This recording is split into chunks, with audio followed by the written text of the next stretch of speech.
And welcome to our first stream for the Sundowners Club. We're going to be talking about several different topics tonight. We're going to make it informal. Normally when we do these pre-recorded videos and cover content, you've got a predefined topic and a structure to it, and so we're kind of excited to be able to come to you in an informal way, talk about what we're seeing in the sci-fi industry around topics such as Lucasfilm, Star Wars, what's going on specifically with Luke Skywalker. So we're going to talk about that for a few minutes. We're also going to talk about some of the developments around the Game of Thrones world building, George R.R. Martin's Game of Thrones universe, and around House of the Dragon. There's some news, some casting news around House of the Dragon, and talk a little bit about what that means for the future of other series, like the Dunk and Egg series that was just announced, greenlit by HBO or Max now. It's going to be called Night of the Seven Kingdoms. And we'll talk a little bit about that and what that means for Jon Snow and House of the Dragon. And then we'll also talk about what we saw this season of Picard on Paramount Plus. Give a little bit of praise to Terrymatalas, the showrunner, and what we thought about the series. We didn't do individual episode recaps for Picard season 3 for a couple of reasons, and we may talk about that for a few minutes. But we want to give a shout out to Terrymatalas. And then if you stick around to the end of the stream, we're going to give away a few things. So this is our first live stream, so we have no expectation of who's going to attend, who's going to jump on, and who may see this later. So I reserve the right to kind of pick and choose like who I'm going to give this to. But we have it's a Star Trek Next Generation. It's called the 4 autograph card insert box. And so if you pick these up online, hopefully you can see that. So the camera picks that up well enough. It's a sealed box. I think it runs for around $140. Correct me if I'm wrong, if I'm off by about $10 to $15 on that. But it's not a cheap box. And it's pretty cool, especially if you're a Star Trek and Next Generation fan. So in honor of Terrymatalas and the work he did this season, we're going to give 2 of those away. And I'll pick winners based on who attends the stream. That'll be given first dibs. And if it becomes something where we get views after the stream, reserve the right to pick someone from the subscriber base or someone that leaves comments. So I'm going to keep it open-ended how I award the winner, but we're going to be giving that away. And then also, since we're big Game of Thrones fans and we cover a lot of the Game of Thrones content, I'm going to be giving away a similar type sealed box, and hopefully you can see that. And it is a Game of Thrones. It's a complete series trading card, volume 2. There's an autograph card in every pack. And to give you guys an idea, I don't know if you can see this or not, but this is Mr. Joseph Quinn that has a signed card. Those of you that maybe didn't know, Joseph Quinn appeared in the Game of Thrones series as a Stark. He plays Eddie in Stranger Things, so Rose to Fame and Stranger Things. So now this card's worth a little bit of money. So those are the types of things that you could pick up in the Game of Thrones box set. I think it runs around $140, $150. So good value there. We're going to be giving away 2 of each. So anyway, what's up, Echo Base? So there's all kinds of different cards that show up. This is actually a metal card, Thoros of Mir. These card sets are really, really cool. And so we're gonna give these away, and Echo Base can attest to me giving away stuff. I like to do that because I like to see the look on people's faces when they get things that they really like. So Sterling, you were not here last week when we wrapped up The Mandalorian. I wasn't. No. You're probably glad for it, right? No, I mean, I thought the episode was good. I just didn't really. Overall, the season was pretty mediocre, though. I did think that last episode was good. I thought it maintained the consistency of episodes 7 and 8 were definitely the best episodes. But I'm not excited about what's to come at all. The biggest, and I said this in the video, the biggest issue with the last episode is an individual story or episode. It was fine, but the larger storylines, it just crapped on the fans. I mean, the Darksaber's been around for generations, and then the guy turns around and crushes it and says, "Oh, Darksaber's gone." No. You label an episode the week before is the title of the episode was Spies, and we knew that Elia Kane was a spy. But so everybody on the internet, logically so, assumed there would be some sort of betrayal, another spy that we would find out in the season finale, but there wasn't one. Right. And so I don't know if they were just trolling people with titling that episode the week before in Spies, but and then you had Moff Gideon, Giancarlo Esposito, fantastic actor, and he's been in the previous 2 seasons, and he shows up the week before for maybe 3 or 4 minutes, and then in the final episode, he dies. And oh, by the way, they show clones. Now, Sterling, They could bring him back though, because those are all clones of him, right? yeah, they're clones of him at like age 70. Like, who in their right mind no. clones himself? And that's something we didn't cover Rise of Skywalker, so I'm not going to get into that other than to say they clone Palpatine, but they don't clone a Sheev Palpatine like age 25 when he's learning to become a Sith. Yeah. They clone a 80-year-old Palpatine. From a casting standpoint, you think that would be Perfect better chance. too. Yeah, you get a young actor to do it. Well, there wasn't there rumors about Matt Smith being in Rise of Skywalker, and then I don't know if he was supposed to be playing a clone of Palpatine, a younger version or not, but anyway, that's Star Wars for you, Lucasfilm. I think they lost a lot of fans. Mandalorian was the one thing left that they had that people were interested in, that felt good about. Right. And I was a little bit harder on them this year than you were. Yeah, well, you have higher expectations. Yeah, I had expectations. I go in with really low expectations. I don't expect it to be good, and you still have hope. Yeah, you tried to tune out after. I tried to tune out after Obi-Wan. I knew it was over. So it is a young new channel coming up. For those of you that can look at the videos and see, we talked about this before we start our channel, and giving a shout out to Echo Base Network and X-Wing and others. I mean, there's so many. There's not so many. There's some good Star Wars content creators out there that's what they focus on, and they do a great job. And we talked about it when we first started this channel about what type of content were we going to cover. And I wanted to talk about Star Wars, not exclusively. You really didn't want to talk about Star Wars at all. No. And so I talked you into at least covering some aspects of it. But if you look at, where we've gotten the most views, and you kind of have to look at your audience or your potential audience, we would do a video as a new channel on Jon Snow, and we would get 9,000 views, which was really good for us. We would do something on 1923, the Yellowstone series, and get 3, 4, 5, 6,000, 7,000 views. And you turn around and do something on Star Wars, and we get 130. Yeah. Nobody's watching us talk about Star Wars. Yeah. So for me, I have to decide, we're going to even cover Ahsoka, because my concern about Ahsoka is, and we're going to get into one of the first topics of the night, which is some of the things that you've seen Echo Base Network talk about and WDW Pro. I don't know who broke the original rumor story. It may have been WDW Pro. So we'll give a shout out to them, but we'll talk about Luke and what the rumors are around what Lucasfilm is doing with Luke, which should surprise nobody based on what we've seen the last few years.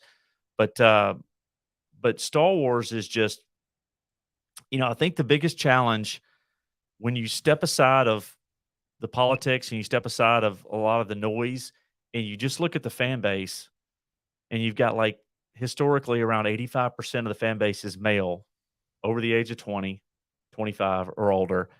And I understand them saying we want to increase the female fan base. That's great. I mean, you got one of the best female characters in the history of movies in Carrie Fisher playing Leia.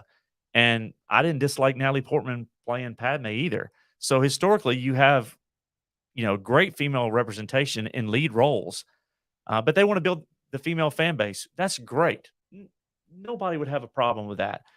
But you can't say you're trying to grow, or you are growing, when you increase that 10 to 15% of the female fan base to 25 or 30%, and your male fan base decreases by 30%. Yeah. You are either drowning or you're treading water in terms of your fans.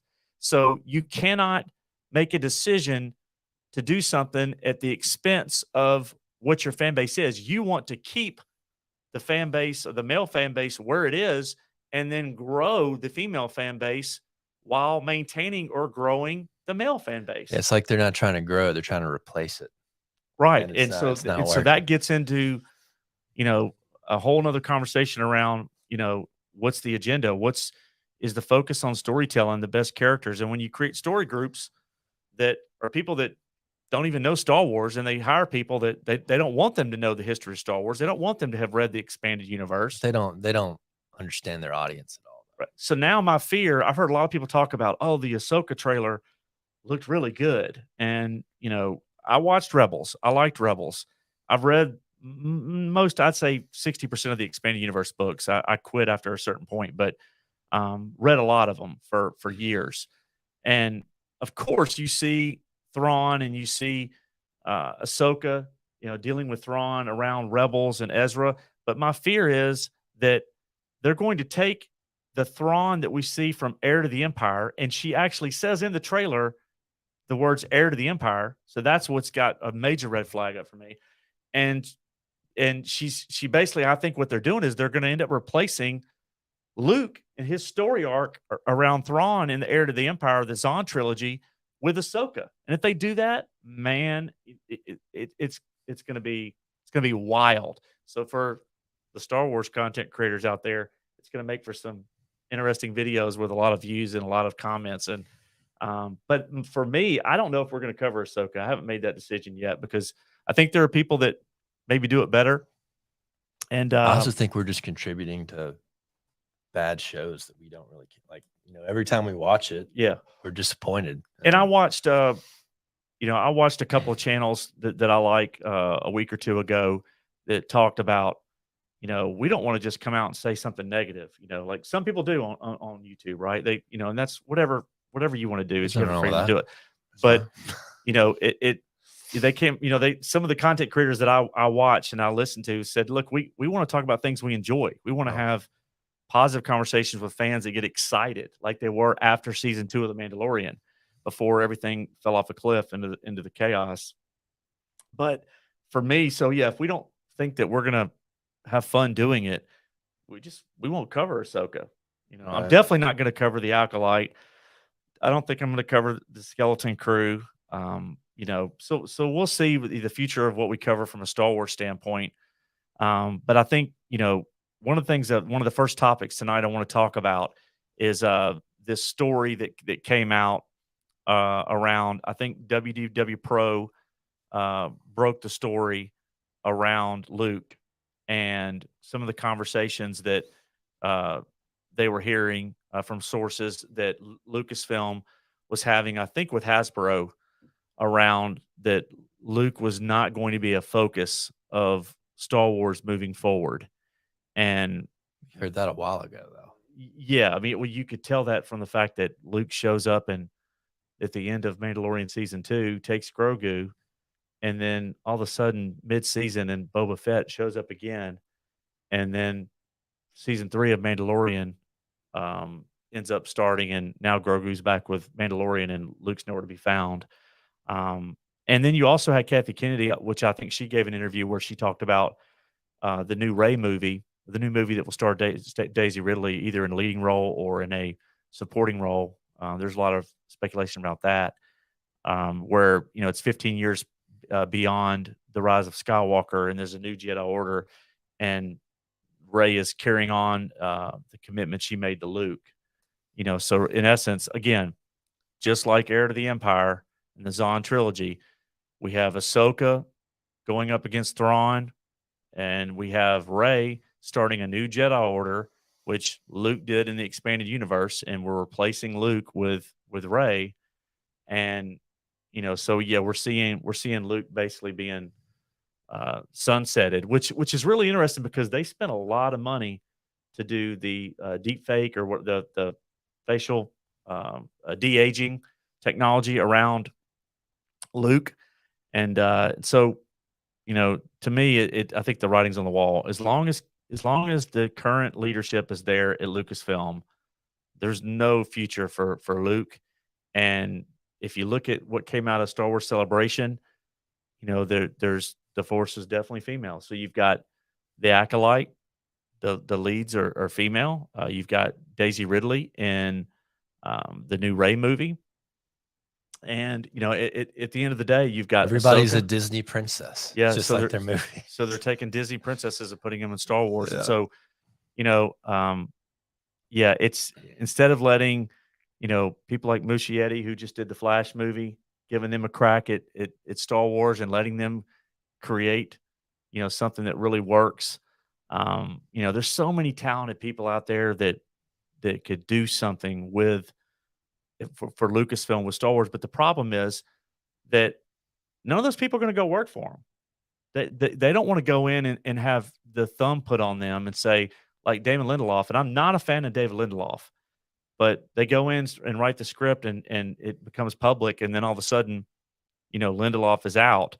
And I think that's where some of the conflicting information around Daisy Ridley's role with the new Star Wars movie it lies in, is that Lindelof wrote a script and was tossed out, or they're moving forward with Stephen Knight, who did Peaky Blinders. And in one version, Rey is a lead, and in the other version, she's not.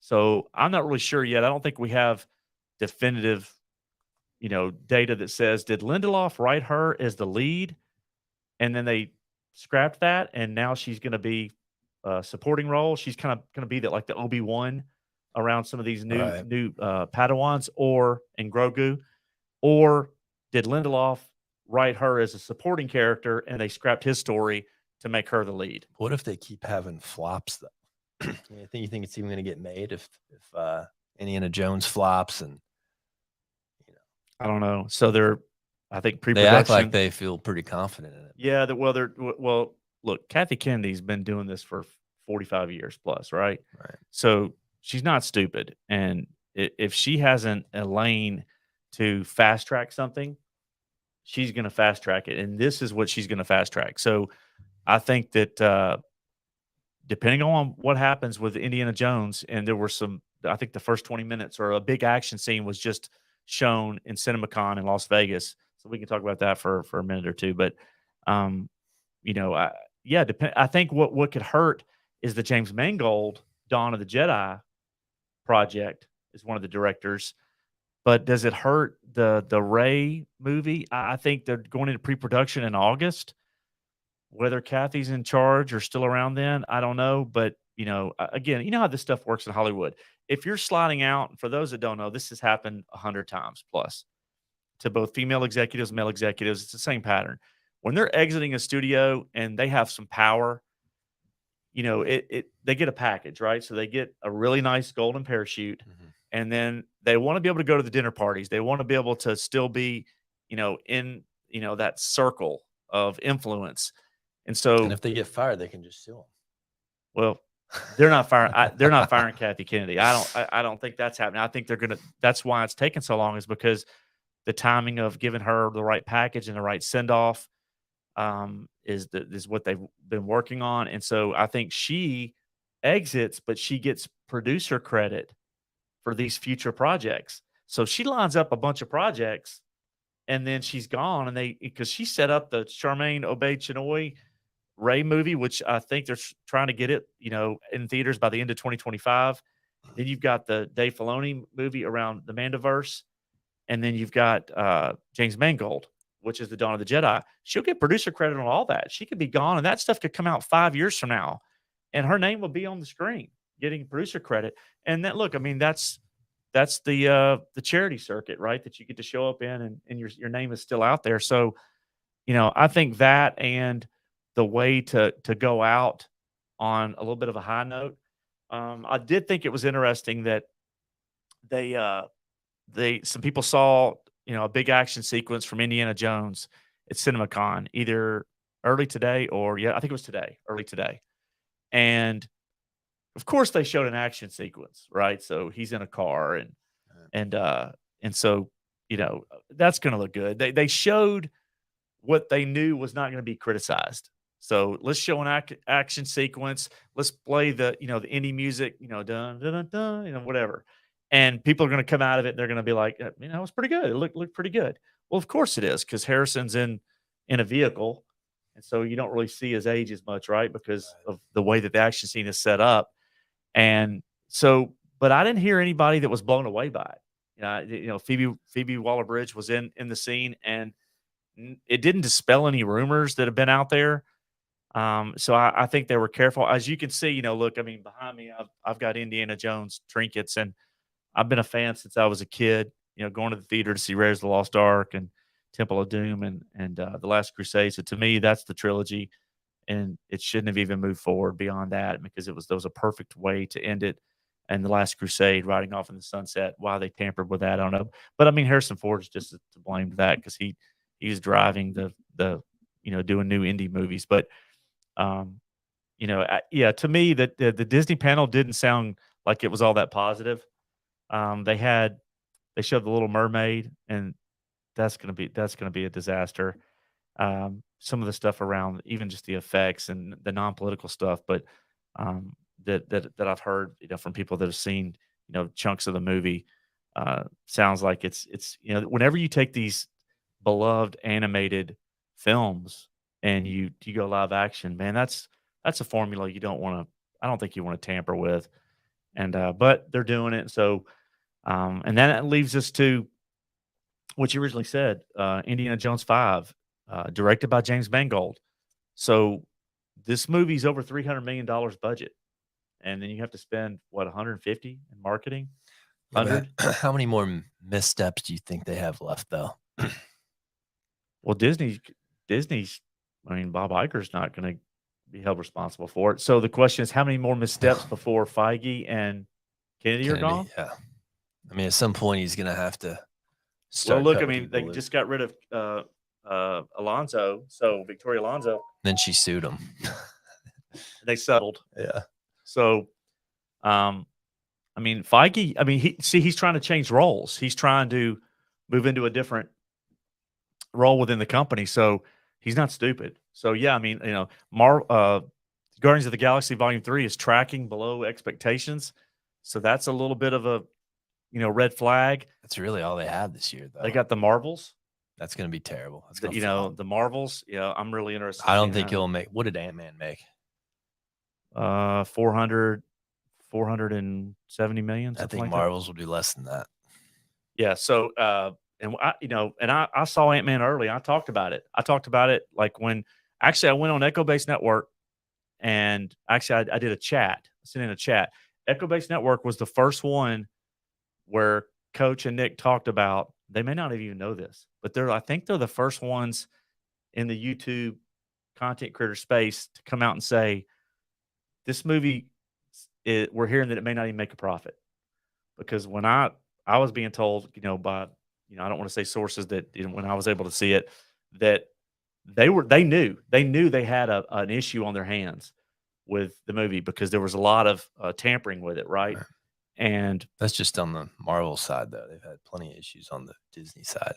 Yeah. Yeah. And so, Ant-Man and the Wasp: Quantumania is at least $150 million loss, at least, because they had multiple reshoots and then the marketing. And then you've got Guardians of the Galaxy, which there wasn't a lot of tampering with that. They let James Gunn do his thing. He knows how to maneuver within these political halls of, influence with these companies. So I don't know how much the Guardians of the Galaxy needs to make. Probably somewhere around Thor: Love and Thunder to be, to be profitable. But what's up, King's Advisors? Yeah, I don't know. Probably 750 million to 700 to 750 million to break even for Guardians. And if it doesn't make that, then man, the rest of the year is going to be. Then you put a lot on Indiana Jones 5 and Little Mermaid. Okay, and Marvel. Yeah. So if the Guardians of the Galaxy Volume 3 doesn't make north of $700 million, then you have extreme pressure. So to answer your question, I think what's going to happen with Kathleen Kennedy is already in the works. It's bigger than one movie. It's bigger than 1 year. She's very politically connected, so Iger knows that. So this is going to be a soft landing with a golden parachute, more than you and I will ever see in a lifetime. But the bigger question is James Mangold. If Indy bombs, there's no way they're making Dawn of the Jedi with James Mangold. It'll be just like Rian Johnson. And oh, by the way, Rian Johnson is a really good filmmaker. Knives Out, really good series of movies. Looper, he did the episode, I think, Fly in Breaking Bad. What was the other movie he did that was really good? He's done. Was it Brick? What's he did? But Looper and Knives Out, really good movies. He's a good filmmaker, but why they allowed him to do what he did to Star Wars and The Last Jedi, I don't blame him. I blame Kathy Kennedy and that's what happens when you don't have a plan. But that just goes to show you the movie doesn't do well. It's divisive, and then you end up having the third movie where it makes half of what the first one made, and you don't see Rian Johnson not making another Star Wars movie. So James Mangold, who did Logan, Ford versus Ferrari, which I love. Mangold has done 310 to Yuma. He is a really, really good filmmaker. Right. And if Indy 5 ends up losing money, I don't care how good of a filmmaker he is. He will not be doing Dawn of the Jedi. So the funny thing about Celebration is they announced 3 directors. They brought them up on stage. 2 of the 3 directors for the 3 movies that they say they're going to do, which I think one's going to get made and 2 won't. The 3 directors, 2 of them have never directed a feature film before. So what does that tell you about the state of things at Lucasfilm? Really good filmmakers aren't going anywhere near Lucasfilm. So it's kind of like, in sports when there's a coach and the coach has probably got a year or 2 left or less, and all of a sudden players don't want to go play for him because they know it's the end of the road. So they're not getting good players anymore. That happens all the time in sports. And then a new coach comes in and gets hired and brings in new energy. And all of a sudden that college program or that franchise starts getting players. Why do you think that is, though? Do you think they're very specific on what they want to see in the movies, and the directors can't really do what they want to do? I think that they go in there and they get sold a bill of goods that you're going to be able to do all these things, and then all of a sudden the machine that wants to sell merch, like they did with Grogu, takes over. Kathy Kennedy can't help but meddle into it. Instead of being a studio head, she has to start tampering. Again, she could have made the absolute right decision when she fired the guys that were behind the movie Solo and to try to salvage it. It doesn't mean that every decision she's made has been a wrong decision, but it becomes this at some point, the narrative, whether it's true or not, becomes the reality. Perception is reality. And the perception is Kathy Kennedy is steering Lucasfilm off a cliff, and some believe it's already off the cliff. And so, this Luke issue, and I don't know if we can pull up, if my producer can pull up the Luke article, the WDW Pro, because I do want to just touch on it and see if we can see the article. Let's see here. So let's see. Just a second. I'm going to pull up. It's the website is Bounding into Comics, but the source was WDW Pro, and he talked about how the Lucasfilm executives had met with Hasbro, and that basically Luke is not going to be a significant part of the matrix of new content going forward. And that's just stupid. It's just stupid. It's lack of leadership. Luke Skywalker is Mickey Mouse. Yeah. Luke Skywalker should be at the Disney parks. There should be someone dressed up like Luke Skywalker at the parks. And they spend millions of dollars doing all this de-aging. And that they did that. Jonfavreau did that, and I'm sure Davefiloni was on board. They did that so that they could improve how he looked. So you even have an actor available now, though, that could play him. That looks like him. Well, the guy who played the Winter Soldier, Sebastian Stan could play him. Could definitely do it. And I don't know. I mean, but even the de-aging has gotten better where you could do that, and so this is the rumor came. I think I want to give credit to WDW Pro. There it is. Scooper DW Pro, who check out their channel. They Lucasfilm, according to the source that was given to WDW Pro, that they had a meeting with Hasbro, a consulting firm, and others where they talked about Luke will never be a main character in Star Wars again. He was at best allowed to be an occasional cameo.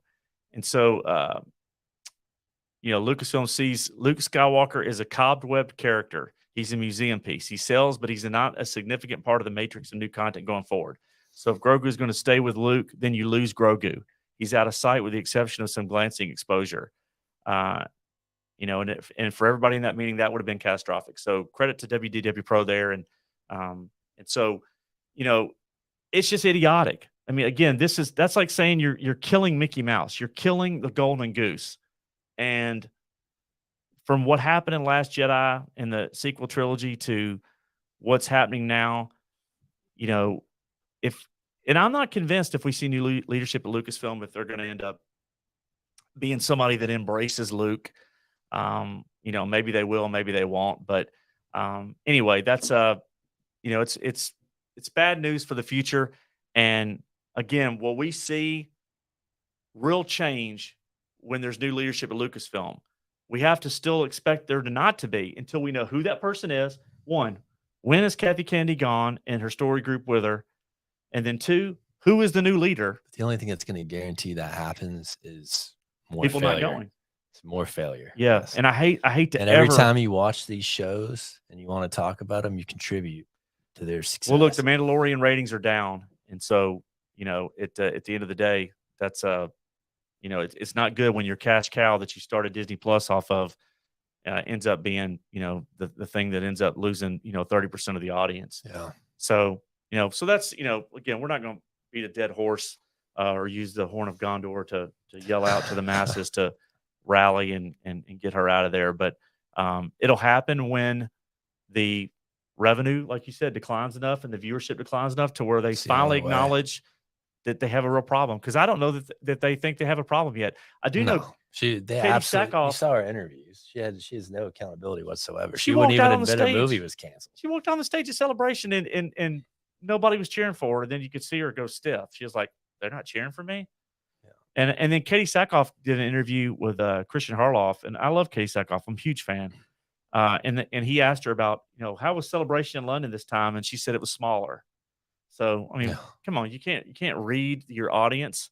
But anyway, so let's move on to an IP that's actually kicking butt right now and has some momentum.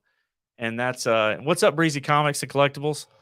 Let's talk about George R.R. Martin's Game of Thrones universe. Do we call it universe or do we call it the world building of George R.R. Martin? We're big fans. Again, the original series, we had issues just like everybody else with 7 and 8.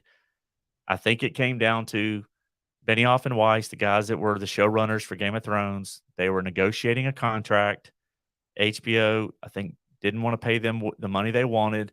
They had other offers. They were, sending out feelers, and they were getting feedback from Netflix and from Amazon and from others. They were the hottest ticket in town in terms of showrunners. Do they have any offers now? What happened? Well, they have like a $200 million production deal with Netflix, but they had a Star Wars thing, didn't they? I think they canceled. They were going to do Star Wars, and then they bowed out because they were going to Netflix, and Kathy Kennedy did not want to have them contracted to do Star Wars content and also be working for a supposed competitor because they're Disney versus Netflix. So, so let's talk about first. So, House of the Dragon. Before we get into Dunk and Egg and Night of the Seven Kingdoms, Jon Snow, and our giveaway. So we're going to be giving away. So Breezy, you jumped in a little late. We're doing a giveaway for Game of Thrones. It's a complete series trading card, volume 2. So if you look that up online while we're on the stream, find out how much that's worth. It's not cheap. And it's got an autograph card in every pack. And there are, let's see, 3 packs in here? 3 packs in here. So, and we're also giving away, we're going to wrap up talking about terrymatalas and Star Trek Picard. So we have some sealed boxes of autograph cards there too. So really cool stuff. So let's talk about House of the Dragon first. We covered the first season.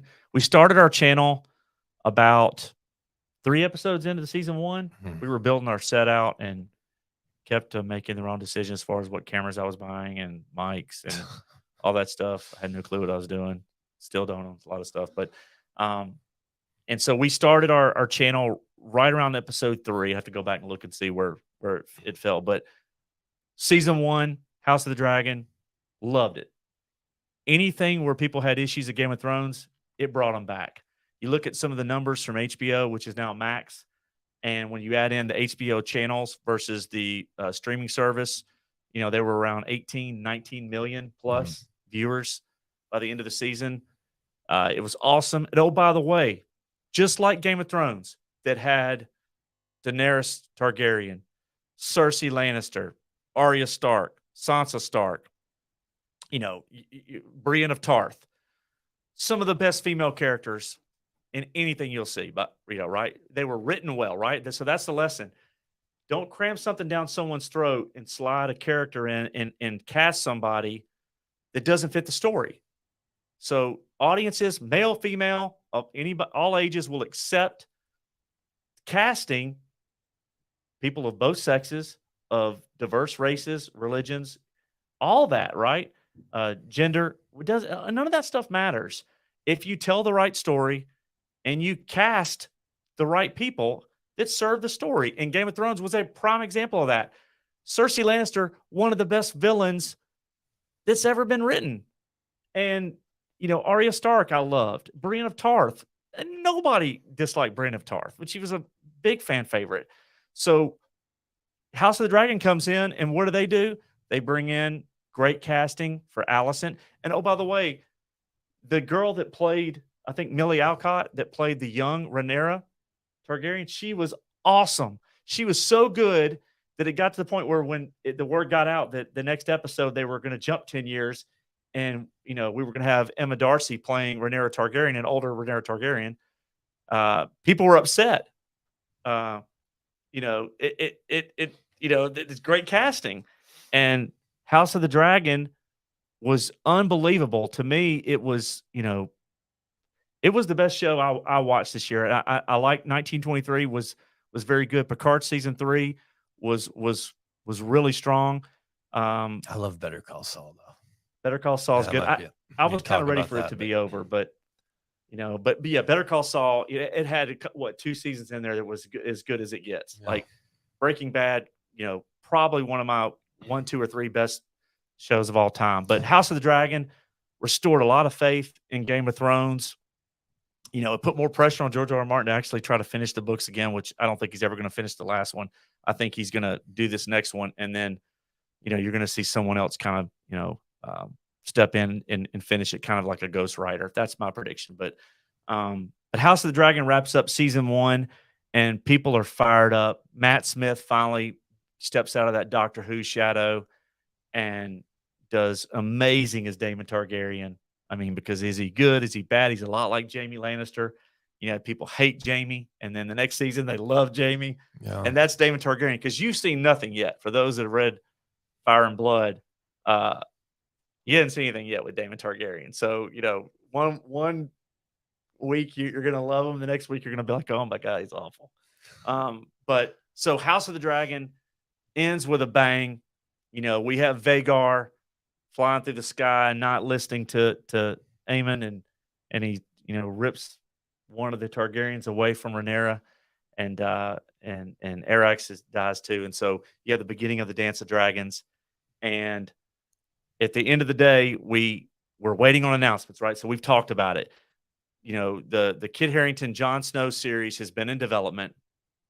A writing team has been assembled, and it's in development at HBO, Warner's, and George R.R. Martin ends up confirming that, right? So, but what happens? So, you know, we started hearing rumors that an Aegon's conquest, Aegon Targaryen and his 2 sisters that conquered Westeros, that was in development at HBO, which makes sense because, you know, if House of the Dragon, the Dance of the Dragons, you can make a case that, you know, that story is not even one of the top 5 or 6 best stories that's been written by George R.R. Martin within the wider lens of Game of Thrones. So that's debatable, but it's a preference thing. But Aegon's Conquest, there were rumors coming out that it would be fast tracked, and then that got quiet, and then we get an announcement. Nothing is said about Jon Snow, so our prediction was that something was going to be announced this summer at Comic-Con. Kit Harington has his primary writers. One of the guys that he worked with on Gunpowder, the series around Guy Fawkes, and that he did for HBO limited series. And then that got quiet, and then they announced that they're going to do a Dunk and Egg novella, which is based on a series of books, novellas, The Hedge Knight, and Sir Duncan the Tall, and Aegon Targaryen, which he has a bald head, shaved head, so it's like that's why they call him Egg. Mm-hmm. And which makes sense. They're not gonna title the series. George R.R. Martin said they're not gonna title it Dunk and Egg because people might look at that and say, what is this show, and not watch it. So they're gonna call it the tentative title is A Knight of the Seven Kingdoms. So you can go out to the bookstores and you can buy A Knight of the Seven Kingdoms. Is that happening for sure though? That's happening. Here's why. Let me give you my opinion, and it's just my opinion based on some things I know, and then there's some other really big Game of Thrones content creators that have said similar things and have hinted at things around this. George R.R. Martin was heavily involved. His pet project at HBO right now has been the Dunk and Egg story and getting that out. And so it makes me think that it's not so simple to go ahead and greenlight officially and kind of get started with Jon Snow. There's a lot more complexity to the Jon Snow story, which no matter how you view it, is going to be seen as a sequel to season 8 of Game of Thrones. Even if they show Jon up north and he's dealing with the grief, like he mentioned, what intrigued him to the story after the fact was Kit Harington said, how's he dealing with the grief of losing Ygritte, Ned Stark and Robb Stark, and all the death and loss, and then having to kill Dany to do what he thought was right. It's a brand new story. Everything else is so even if you isolate that, and he's up north and he's dealing with all that pain, and it's a limited series, it's insulated, people are still going to view it as, well, where's Brienne? Where's Sansa? Where's Bran? Where's Tyrion? Does Daenerys brought back from the dead from the Red Priestess at in Volantis? So people are going to ask that, and they know that. So I think George R.R. Martin also involved with Kit Harington's series. He confirmed that, but it's not his baby, and maybe George, there's more maybe at play to like, wait a second, we got to be a little bit more careful about when we launch this and what it looks like, because it could be an insulated story. And then they present it to the powers that be in George, and they say, wait a minute, we want to tell more. We want to make this bigger. Yeah. And so whereas Dunk and Egg, it is much more of a Last of Us, Mandalorian. You've got a protector in Sir Duncan the Tall, and the Ashford tournament, and is where I think it's going to start. And the show's going to start, and they can tell a series of stories about the adventures of these two characters as he's protecting them as they go throughout Westeros. And they can also make that a little bit more family friendly, if it's possible to do that. You gotta be careful about fatigue, though. I mean, you can't tell how you spread it out. Keep telling stories that you gotta hope. Once you tell the story, you gotta make sure that the shows are really good and keep interest. Yeah. So if you have a show that falls off and people aren't interested in it, and then they start having fatigue, and then that's gonna really hurt something like Jon Snow. So I mean, everything has got to be top quality when they put it out there. Yeah. So I don't know. I think Jon Snow would probably have more hype than any of the other things. Well, we were hearing around Jon Snow, all that we heard that had seemed like a lot of smoke to it was Tormund. That Tormund would be there, and makes sense because he traveled with him north of the Wall. Yeah. Everything else was just speculation. You had Macy Williams, who plays Arya, saying, I would love to go back to Westeros. You had Gwendolyn Christie, I'd love to go back. But none of that was, again, you bring those characters in, now you've committed to this is a continuation of what's going to happen ultimately with the story post season 8. So I think there's a lot more that has to be done. And you're right, the timing of it. And, Kit Harington, an interesting thing is he just signed on to be in, I think it's season 3 of the HBO series Industry. I don't know if you guys have watched Industry. I haven't seen that. But it's kind of takes place in the hedge markets and financial markets in London. It's a group of young people that are, straddling the pressures of producing in a high stressful environment. A little bit of the drug scene, also the nightlife and relationships, and I've watched it. It's not for everybody. There's parts of it I like and parts of it I don't like. But he's showing up in season 3, Kit Harington. So I think he's playing some sort of tycoon or a CEO, venture capital type guy that's going to be showing up in season 3. So I guess 2 things about that. One, Kit's committing to other projects. So that means Jon Snow, that's at least 2 years away. And 2, it means he's got a good relationship with Warner's, HBO, and Max, because that's where this show is going to be on. So he's got a good relationship with them. So there's good and bad to that. So the Night of the Seven Kingdoms, I think it's going to be very interesting. I think it could be a really good story, but the pacing, it needs to be. I think they're going to have it be episodic, so you could kind of tell insulated stories within maybe a larger story. And people could say, well, I didn't catch that episode, but I caught this one. And a little bit of a different formula for Game of Thrones. And I think they're trying to expand, right? You talk about animation, you talk about games, you talk about, different ways to deliver the content, the IP. And I think this is an interesting one because I think they're testing out, can we bring this story to a slightly different audience? Again, like we mentioned earlier with Lucasfilm, without alienating the audience that came to Game of Thrones. That you already Song of built, Fire and yeah. Ice. Yeah. So, but to your question, they got to be careful about timing and fatigue, right? Mhm. Can George R.R. Martin's world that he's built, can it be expanded and can it be done in a way that, makes money? Because we know Warner's right now, that's the focus. That's why you're going to get a new Harry Potter. That's why you're going to get a Lord of the Rings. They want to make money. But Kings of Azors, yeah, I'm probably just going to tell the stories from book 1 and future book 2. Yeah, I mean, I think that I think they're going to look at what's the most efficient way to do it, and I don't think A Night of the Seven Kingdoms around Dunk and Egg is going to be a 5-season show. I think it's maybe even be a limited series, but we'll see what happens. The Blackfire Rebellion, that could be a really good story. You know what? I don't know if people want to see this, but I wanted to see Robert's Rebellion.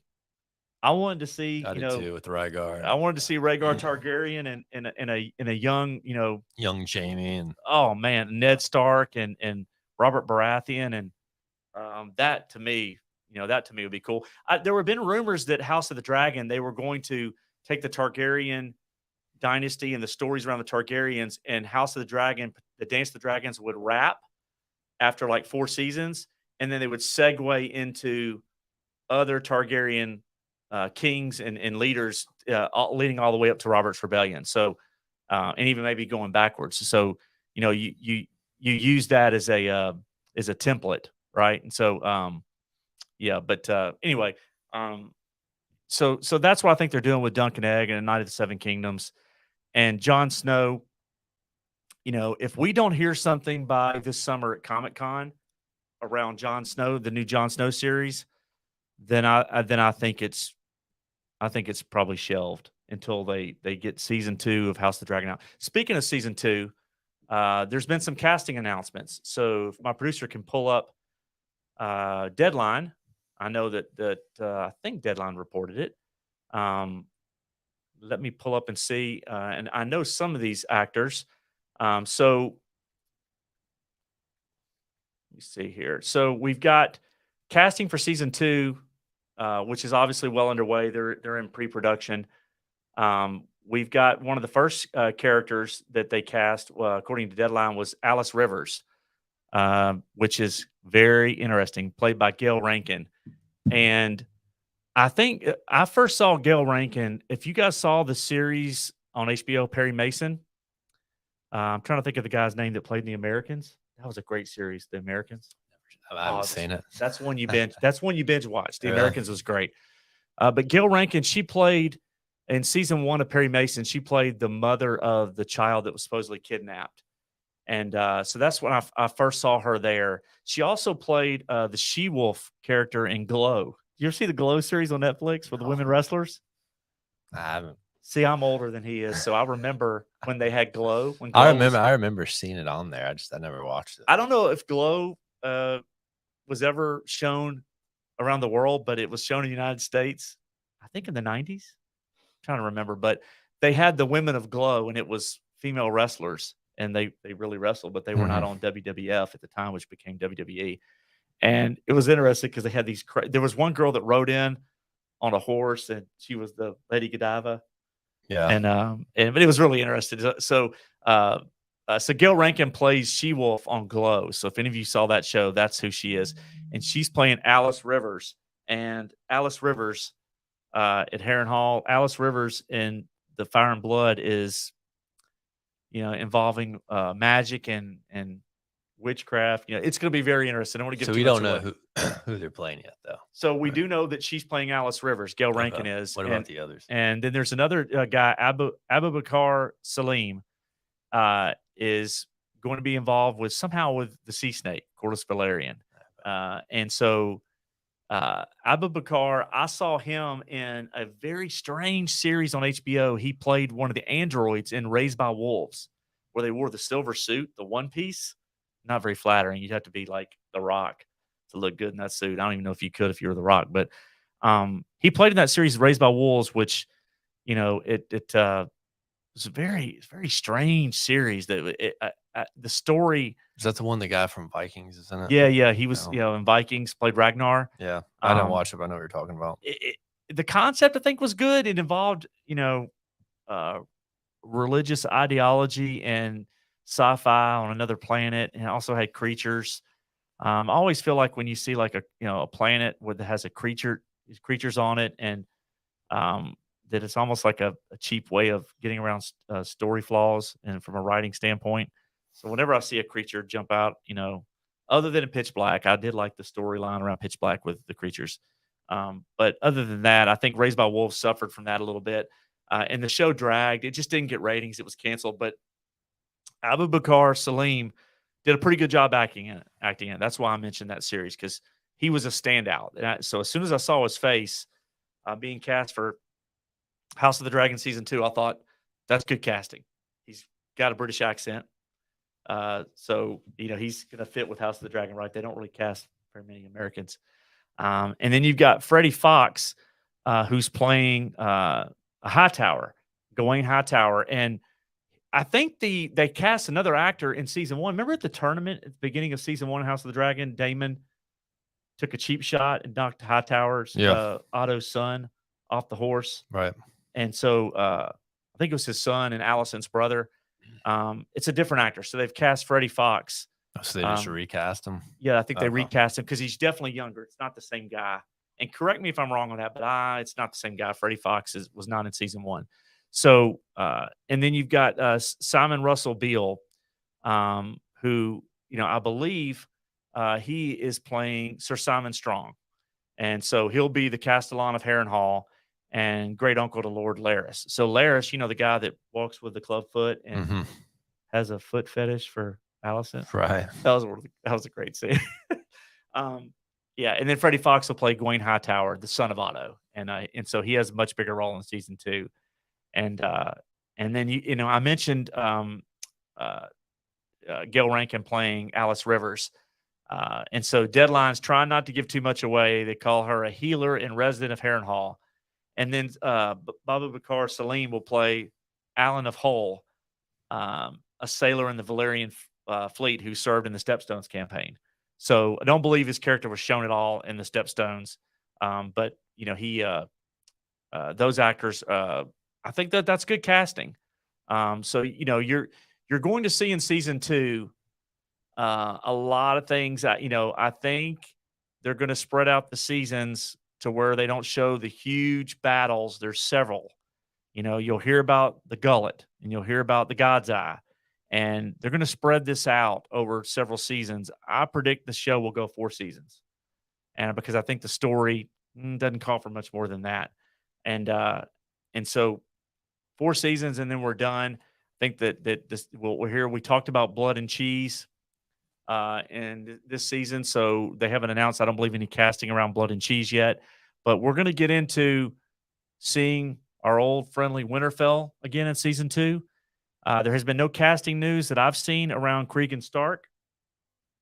So, we're going to see alliances being made. We're going to see the political maneuvering as this war begins for the Dance of the Dragons.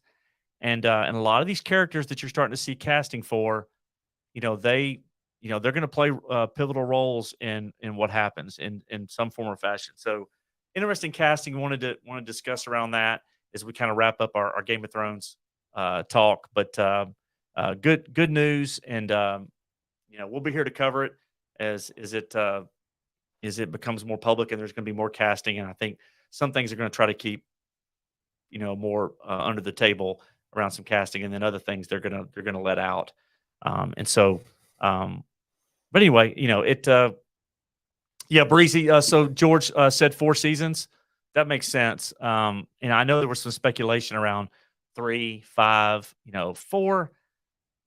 Man, I think I kind of agree that it needs to be 4 and then wrap it up. It's not quite a limited series, but the one thing I don't like is they announced that this season 2 of House of the Dragon is not going to be 10 episodes; it's going to be 8. I don't like that, so I don't want the next few seasons to be limited. Tell the story and get right what you've gotten right before. That some of these other shows like Mandalorian and others, 35 minutes. It just I don't like that. What's up, Greg Getman? So at the end of the day, I give the benefit of the doubt to Ryancondral and georgerrmartin and Casey Bloys, who's been running HBO. They know what they're doing, and I mean they were committed enough to do a pilot around something around the Long Night that they've spent like $30 million on it and then canceled it because it wasn't ready. So I have faith in them. I mean, if something's ready, they're going to put it out, and if it's not, they're not. And so until I have reason to be alarmed that there's not going to be a Jon Snow series, which I'm most looking forward to, then I give them the benefit of the doubt, and I just hope that we don't have to wait 7-8 years to see Jon Snow. They're going to milk it and drag it out. They might straddle different shows. So that's kind of their main franchise, I think. Yeah. So with Harry Potter and Lord of the Rings, I guess they got that now. But let's spend a couple minutes talking about. We talked about Game of Thrones and that IP, and we've talked about Lucasfilm and the past of Luke Skywalker and how popular that character, iconic that character is, and the decisions Lucasfilm's made to go another direction. And we haven't really talked about like Super Mario Brothers and how it's today it was released in Korea and it releases on Friday in Japan, and it's at like $900 million, right at $900 million. It hasn't came out in Japan yet. It hits Japan Friday. Oh, God. Wow. So cha-ching by Sunday, Monday. I think we're coming up on the Showa holiday. There's a holiday in Japan, and by the time we get to Sunday, Monday, it'll be like at 1.1. So it'll be over $1 billion. So the question then is going to become, can it get north of like 1.5, and can it be the highest grossing animated film of all time? The bottom line is, regardless of what happens, Kings of Azor's out. You're going back to Jon Snow. It's divided.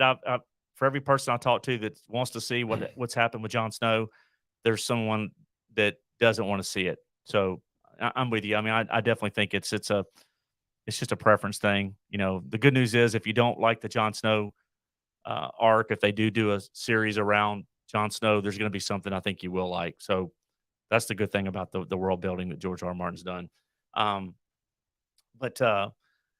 Breezy, I'm not going to repeat that.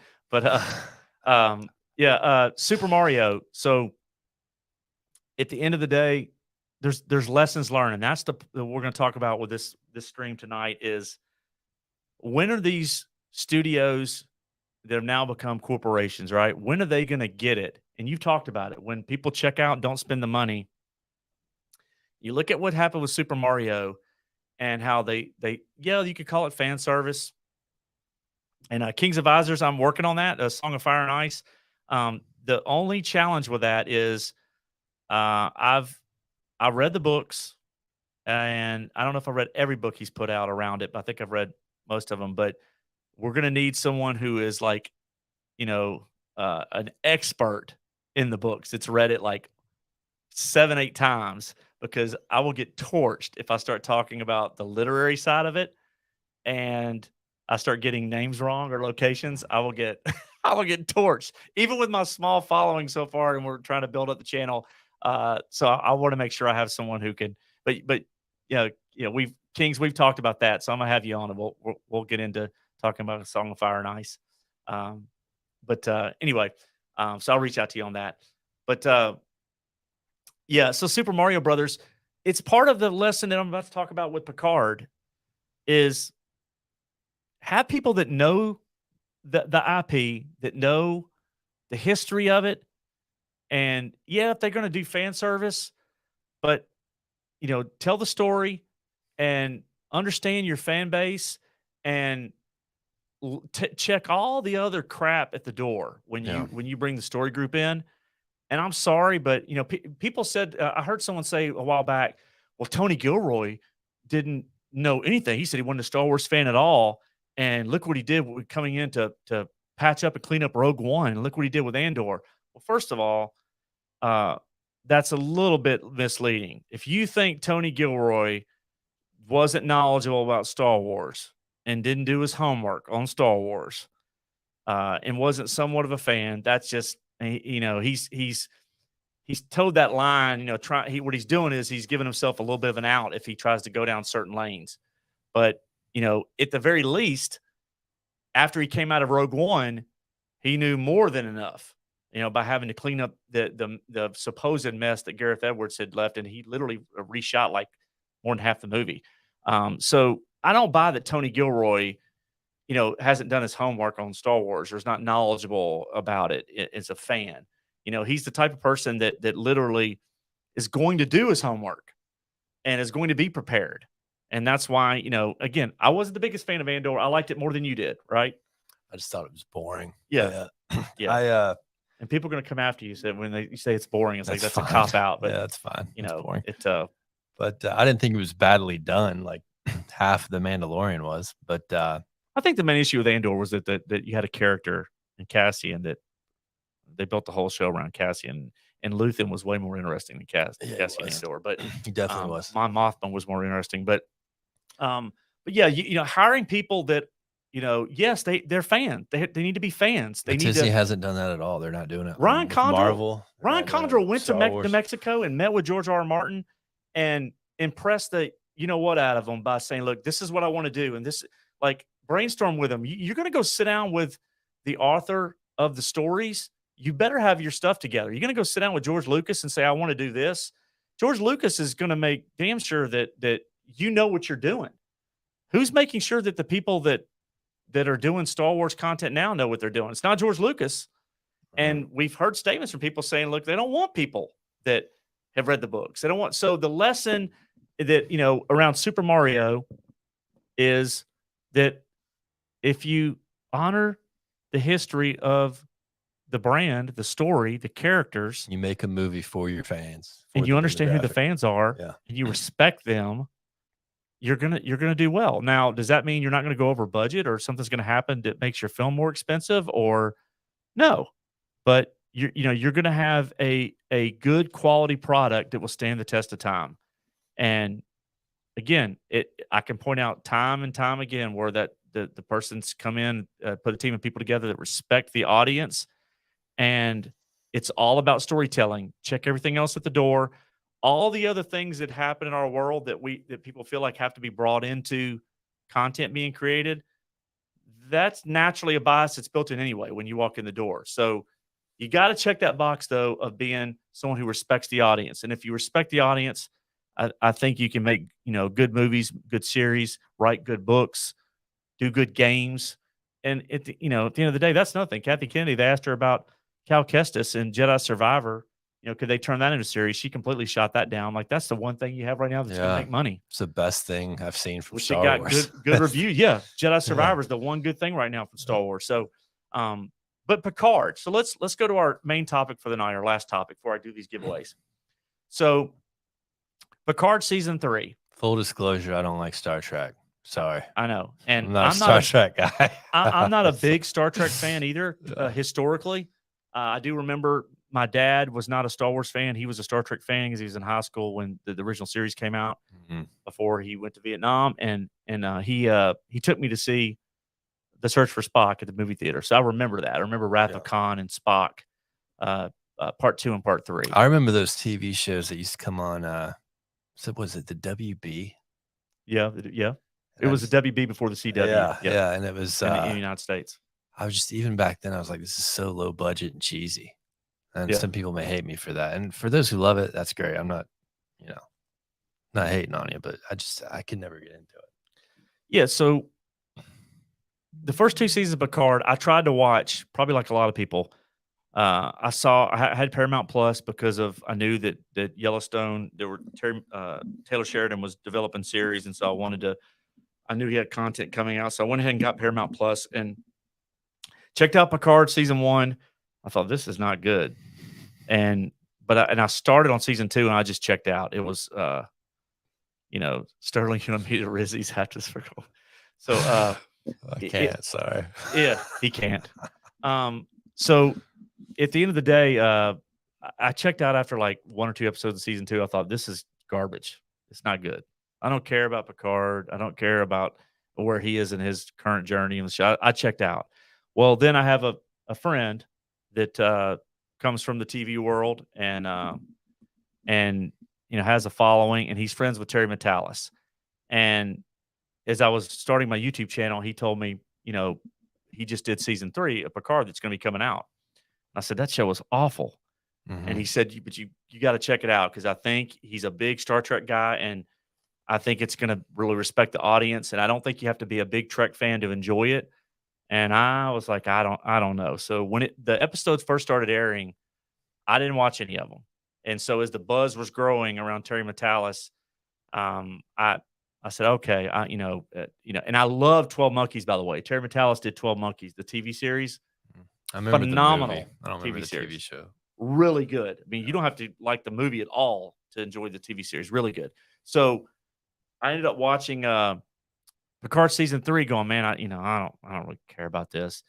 And he did a really good job. I thought it was a really good story, and it was contained, knowing that it was because he's out after this. My understanding is he's going on to do a Escape from Witch Mountain movie, or something with Escape from Witch Mountain.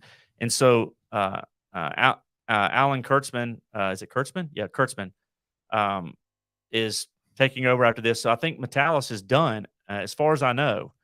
Let me ask you this, for somebody who knows nothing about Star Trek, do all the shows like tie in together? Is it all like Star Wars, where it's all part of the same universe? And there's a little bit. I mean, I do remember in the movies, the new movies, they did like a time travel thing where they had the old Spock actor.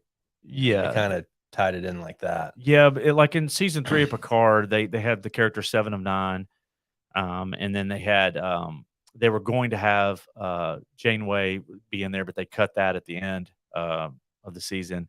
But you've got Voyager and Deep Space Nine, some other tie-ins of Next Generation, but they really didn't get into, other than not giving too much. Well, I guess I could say they brought in the original Enterprise from the Next Generation, so they because it was analog, it wasn't tied into the network, which was being controlled by the Borg, and so there is some tie-in, but it wasn't heavy on mentioning Kirk and Spock. It didn't mention any of that. As far as I know, it didn't mention Spock or Kirk in season 3. And so it was mainly focused on, if you saw the Next Generation, then you had enough to enjoy it. Right. Because it obviously focused on so if you were new, Riker and Data. If you were a new fan, you would have to go back and watch the old shows. Yeah. I don't know. I mean, I think they I don't know if they're putting out. I saw Robert Meyer Burnett talked about them maybe putting out try to do some stuff in 4K, but again, I mentioned Picard one because I'm giving away some stuff, but I mentioned Picard because terrymatalas, whether you're a fan of Star Trek or not, look at all the buzz he's gotten from honoring it and respecting the audience, Right. and saying, you know what, there's a formula to Star Trek, just like there's a formula to Star Wars and a Game of Thrones and to Mario, and there will be one for Zelda, and you either follow that or you make stupid decisions with people that don't know anything about it and have other agendas, or don't. But Are you listening to this group of people that demand something appeals to them, even though they don't like it or never have? Like, I'm not a Star Trek guy. I'm not going to demand they make a Star Trek for me. Right, You know, right. it's not my thing, and they don't have to make it for me. But when you're a fan of something and you've been a fan of something for years, whether it's, in my case, Star Wars or Marvel, right, and they ruin it, in a quest to go after a different audience, then you get upset. Yeah, I think that you Mr. Bubba, we can if you have a question, we'll answer it. We did talk about Game of Thrones, but you're not too late because we're giving some Game of Thrones stuff away that's worth a decent amount of money. So we're about to do that in about 5 minutes. So at the end of the day, yeah, you have to respect the audience, your core, and that applies to everything. When you're running a sports franchise, you're running an IP within an entertainment company.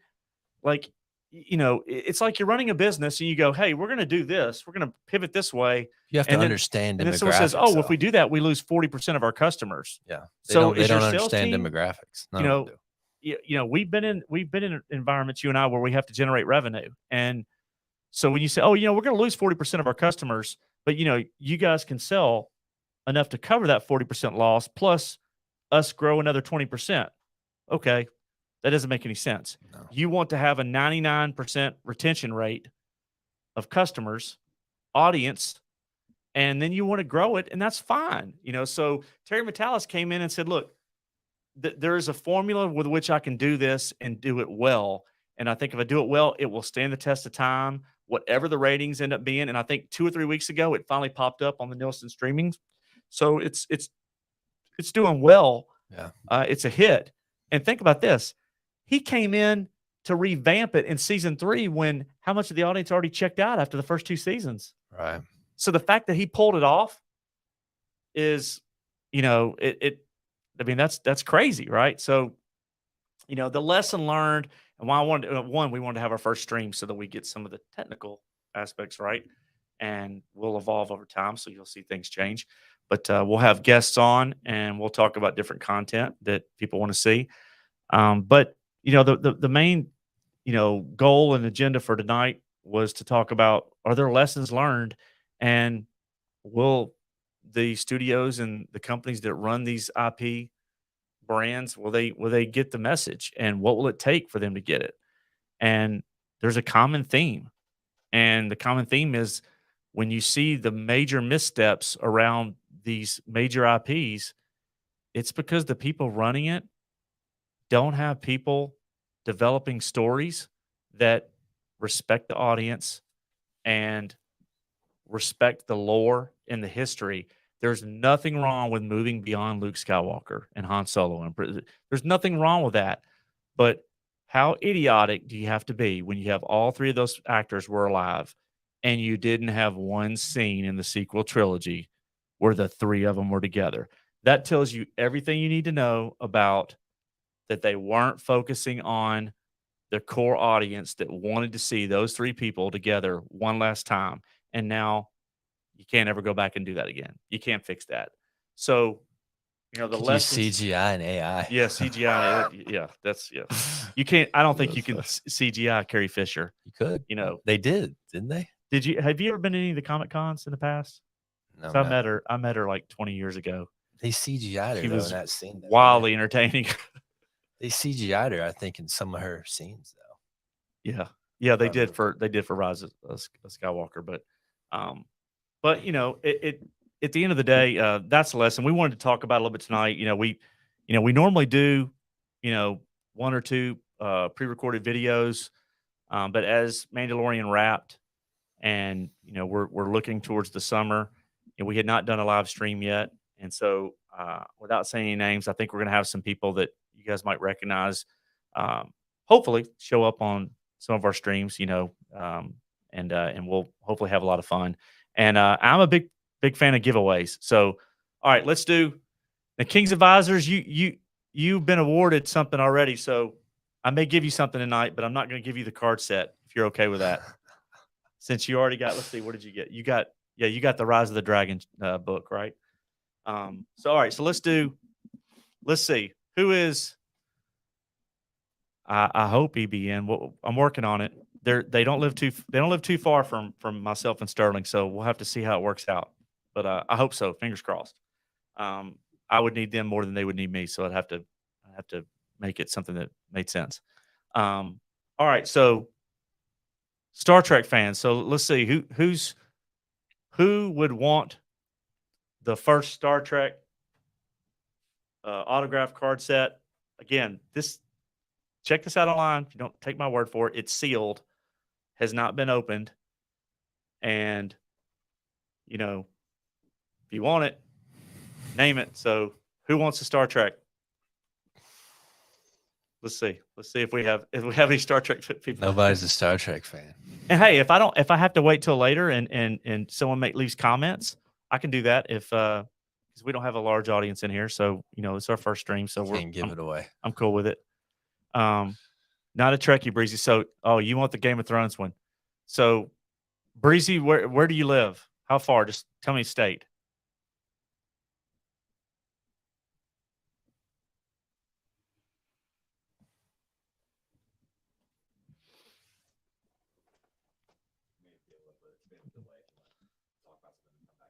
Let's see. So you want the Game of Thrones one, Breezy? So if you tell me what state or where you live roughly, you don't have to tell me exact. I'll get that from you later. But easy. That's great, Virginia. So you got the first one. It's yours.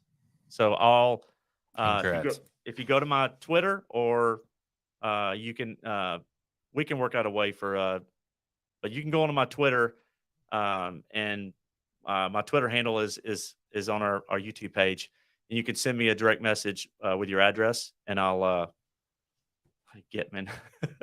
you send me your direct address via Twitter, and I'll send it to you, just like I did for King's Advisors. King's Advisors can attest to it, so he got his, and I hadn't forgot about you, Kings. So okay, let's see what else we got. So I'm gonna hold off on the Star Trek because nobody wants the Star Trek stuff, right? So Greg, you want to give one to Jim? Is that his dad? Yeah. Yep. So you want Greg Getman? You want to give one of these to your dad? And if you do, that's fine with me. I can do that. So all you got to say is, yes, Star Trek for Jim, and you got it. May not even have to ship it. I just give it to Sterling. And then let's see, Mr. Bubba. So, big Game of Thrones fan. I'd rather see someone win it that enjoys it. So does that mean that you don't want the Game of Thrones autograph box, Mr. Bubba, or that means you do and you just didn't want Star Trek? So if you let me know, I don't want to bypass you. Okay, Greg. So Sterling gets one of the Star Trek boxes, and I'll reserve the second one for someone that leaves a comment. So let's see, Mr. Bubba. That's who I want to find out if Mr. Bubba is a Game of Thrones fan, then I'll send that to you. So just let me know in the chat. Yeah. So Mr. Bubba, what state are you in? And you can also message me on Twitter, and I can get the address from you. Great getting it. Oh my God. Let's see here. It's funny how StreamYard does like the comments. So I know I'm gonna have to really learn this and get good at it because it's kind of funky. But anyway, as we wrap up, so we we talked about Mr. Bubba. I was fine. So send me a direct message on my Twitter account for the Sundowners, and I'll send it to you. So you've got a Game of Thrones autograph set. This is really cool, by the way. Either Mr. Bubba or I think Mr. Bubba, you came in late. I showed one of these cards earlier. So Do you have 2 of those sets? I have multiple Game of Thrones sets. So you both win, Breezy. You both get them. Yeah, Breezy. Yeah, you got one. I'm giving away 2 of them, Breezies. So you get one, and Mr. Bubba gets one. So I don't know if you guys can see this, but like they have different cards that show scenes from the show, and then on the back it kind of forms a large picture if you put the cards together. And then there are metal ones. So like this one's Doris Amir, and it's metal, so it's kind of cool. And then there's autograph cards. So like for example, this one says Joseph Quinn, House Stark. I didn't even know he was in the show, but we know him as Eddie from Stranger Things. This card's actually, if you look online, his autograph of this card, it's not cheap. He's become kind of a well-known star since Stranger Things. So anyway, these Game of Thrones sets are really cool. I haven't opened the Star Trek Next Generation ones, but I would imagine if you're a Trek fan, you're going to love it. So, and then King's Advisors. I don't know if I sent you a House of the Dragon T-shirt along with the Rise of the Dragon illustrated book last time, but if you did get a Game of Thrones shirt, I'll send you a Sundowner shirt, so you can wear it at ICCC in Nashville when we're there in May. You just have to tell me what size. And if you did get a Sundowner shirt when I send it to you, I'll send you a Game of Thrones shirt. Everybody will think you have Alzheimer's. Yeah, that's right. Yeah. So anyway, so yeah, we just wanted to kind of cover those topics tonight. Do our first stream, get out of it unscathed, without it crashing on us or losing audio or video. So I think we can call that a success. Sterling, do you have at least a little bit of fun? Better fun than recording videos? Yeah, I mean, we didn't look too stupid. Yeah, and as we build more of a following, I'm gonna let Sterling start reading from the chat. Yeah, because he didn't do that tonight. So I need more trolls. Yeah, absolutely. So hey, thanks for tuning in, everybody. We're gonna get out of here, and our plan is to do at least one stream a week. So we'll have guests on. The format will change a little bit, and we'll kind of do some different things. But I'm gonna always attempt to give stuff away if I can. So people that watch this as it uploads to YouTube, you missed out if you weren't in the chat tonight, because there was a pretty good ratio of people that won. So my plan is to give away as much stuff I can and have fun doing it. So everybody take care, enjoy as we get close to the weekend, and we will talk to you later. And I always close out with TCB. Later.